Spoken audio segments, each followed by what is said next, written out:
അസ്സലാമു അലൈക്കും വറഹ്മത്തുള്ളാഹി വബറകാതുഹു. ഇന്ന് 23 പ്രഭാതം, സമയം ഏകദേശം 2:30 മണി ഇവിടെ അടുക്കാറായി. അല്ലാഹുവിൻ്റെ ഭവനം നിങ്ങൾക്ക് ഇവിടുന്ന് വ്യക്തമായി കാണാൻ പറ്റുന്നില്ല. റമദാനിലെ ലാസ്റ്റത്തെ 10-ലെ 3-ാമത്തെ ദിവസം. ഏതായാലും പടച്ചറപ്പ് അനുഗ്രഹിക്കട്ടെ, എല്ലാവരെയും സന്തോഷവും സമാധാനമൊക്കെ നൽകട്ടെ, എല്ലാവരുടെ പ്രയാസങ്ങളും ദുഃഖങ്ങളൊക്കെ മാറ്റിത്തരട്ടെ. റബ്ബിൻ്റെ കടാക്ഷവും കനിവും കരുണയൊക്കെ നിങ്ങളിൽ വന്ന് വർഷിക്കട്ടെ.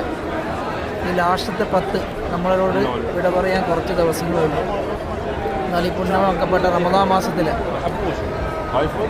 എല്ലാ വിവാദത്തോടും അല്ലാഹു സ്വീകരിക്കുമാറാകട്ടെ. നമ്മുടെ പ്രയാസങ്ങളൊക്കെ അല്ലാഹു മാറ്റിത്തരട്ടെ. നമ്മളിൽ നിന്ന് മരണപ്പെട്ടവരുടെ കബറിടം അല്ലാഹു സ്വർഗ്ഗപ്പൂങ്കാവനമാക്കി മാറ്റിക്കൊടുക്കും. ആമീൻ യാ റബ്ബൽ ആലമീൻ. എല്ലാവർക്കും നല്ലൊരു പ്രഭാതം നേരുകയാണ് പരിശുദ്ധമായ റമദാൻ. അസ്സലാമു അലൈക്കും വറഹ്മത്തുള്ളാഹി.